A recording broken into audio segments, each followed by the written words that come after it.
Pour Chaplin, fonder la société de distribution United Artists en 1919 est l'étape décisive vers une indépendance totale. Il avait déjà construit son studio en 1917 sur un terrain à Hollywood au coin de Sunset Boulevard et de La Brea. Mais avant de bénéficier d'une liberté totale, Chaplin doit encore terminer d'honorer son contrat de plus d'1 million de dollars avec la First National, qui l'engage à réaliser 8 comédies de 2 bobines.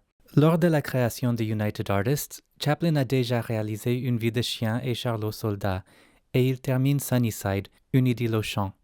Il lui restait encore 5 autres comédies à réaliser pour la First National, ce qui lui apparaissait comme une tâche insurmontable. Il avait très envie de tourner des longs-métrages, mais se sentait prisonnier de son contrat. Après avoir livré Une journée de plaisir, Le Kid, Charlot et le masque de fer, Jour de paix et enfin Le Pèlerin, Chaplin était libre.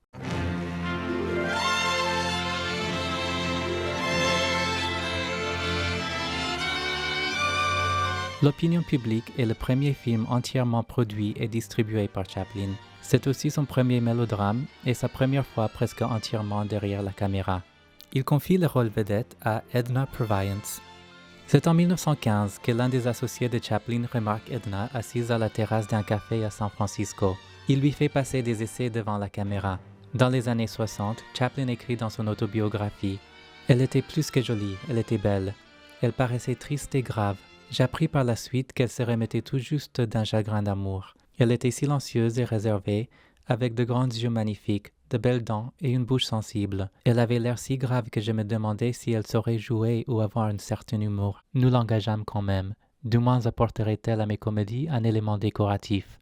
Ils tourneront plus de 30 films ensemble et partageront quelques années de vie.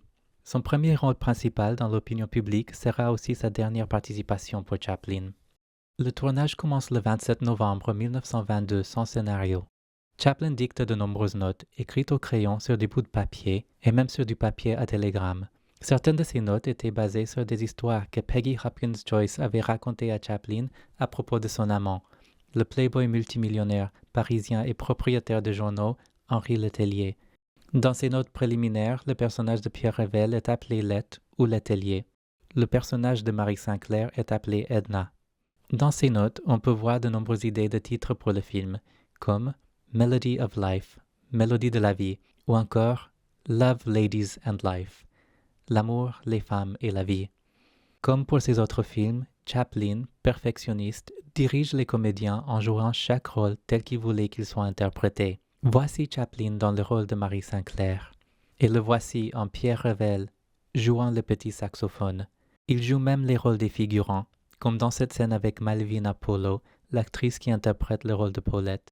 Bien que le film soit muet, Chaplin tenait absolument à ce que les acteurs apprennent un dialogue. Selon Adolphe Menjou, les acteurs devaient dire leur texte tel que Chaplin l'avait écrit, ce qu'ils n'avaient jamais fait au cinéma jusque-là. Chaplin sentait que certains mots se lisaient sur les visages et que le public les déchiffrerait facilement. Dans cet article de presse paru avant la sortie du film, un journaliste du New York Tribune remarque que Chaplin ressemble plutôt aux maîtres de cinéma Griffith et DeMille, des réalisateurs sérieux, pas au Charlot auquel le public était habitué depuis 1914. Chaplin aurait facilement pu exploiter la popularité de Charlot pour remplir les salles, mais au lieu de cela, il prend un risque énorme. Il informe le public par la presse, et même par un carton-titre au début du film, qu'il n'apparaîtra pas dans son nouveau film. Ce n'est pas tout à fait vrai, car il fait une brève apparition dans la scène de la gare. Grâce au registre des scènes qu'on retrouve dans les archives, nous savons que Chaplin a tourné cette scène le 29 décembre 1922 et qu'elle était censée être plus longue, avec un dialogue. Dans la version originale de la scène, Chaplin, méconnaissable en porteur de gare, bouscule et cogne une malle.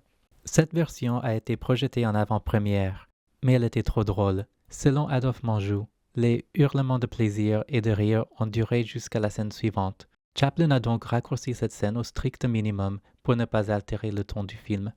La première mondiale de l'opinion publique a lieu au Criterion Theatre de Los Angeles le 26 septembre 1923.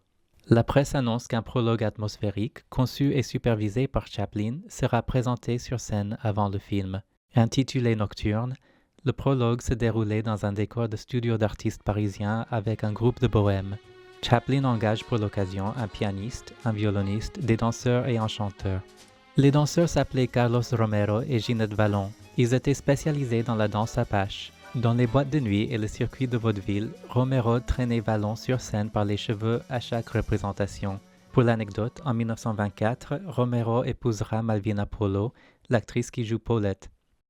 Chaplin revient à l'idée de Danseur Apache 8 ans plus tard, cette fois sur l'écran, dans une scène célèbre des Lumières de la ville.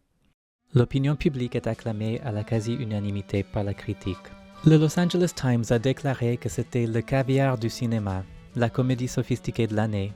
Avec ce film, Chaplin révèle la personnalité restée longtemps inconnue du plus grand nombre, celle qui est peut-être la plus proche de ce qu'il est réellement. De l'autre côté de l'Atlantique, le Manchester Guardian déclare « Chaplin a tissé un commentaire de la vie, amer et vrai. Il a eu le courage de jeter toutes les conventions de l'écran aux orties. Le méchant est vertueux, l'héroïne est immorale, le héros est faible et hésitant, et la mère est mauvaise. Il raconte une vieille histoire d'une manière nouvelle. » L'opinion publique ressort en 1925 dans un double programme, associé à Une vie de chien ou à Charles au soldat. Il a rapporté $634 000 à United Artists, la réalisation ayant coûté $351 853,03. Le film ressort encore en 1976, à la fin de la vie de Chaplin, cette fois avec une musique composée par lui-même.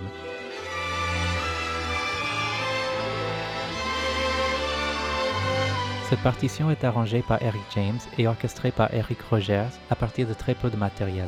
Eric James a utilisé ce que Chaplin, alors âgé de 87 ans, lui avait confié pour en faire une partition sur la durée du film.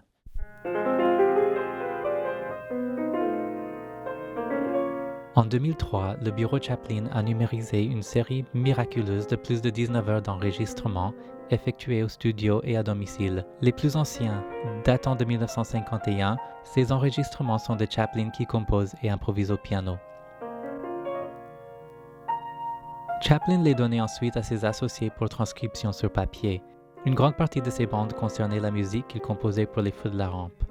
Chaplin avait composé tant de musique pour les Feux de la Rampe que de nombreuses mélodies ne se retrouvent pas dans le film final. Curieusement, elles ne figurent pas non plus sur les partitions papier conservées aux archives. À partir de ces enregistrements retrouvés et numérisés, le chef d'orchestre Timothy Brock a établi et transcrit les compositions inconnues. En tout, 14 morceaux complets et plus de 20 incomplets. Voilà la source d'inspiration pour une nouvelle partition. De la musique composée par Chaplin à l'apogée de ses capacités de compositeur et qui plus est, de la musique imaginée pour son seul autre film dramatique sérieux et jusqu'à là jamais entendu par le public.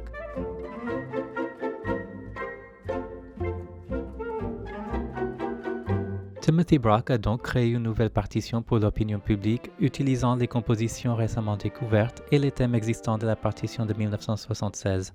Le modèle d'orchestration est basé sur celui des Lumières de la ville, mais avec en plus un accordéon, comme dans Le Pèlerin. La partition est donc 100% composée par Chaplin, arrangée et orchestrée par Timothy Brock à la manière des autres partitions de Chaplin. À l'occasion du centenaire de l'opinion publique, une nouvelle restauration en 4K par l'Imaginerie Trovata est désormais disponible avec cette nouvelle partition enregistrée par l'orchestre Città Aperta sous la direction de Timothy Brock. Cette musique reflète la vitalité de Chaplin compositeur et l'énergie créative qui sort toujours dans ses films.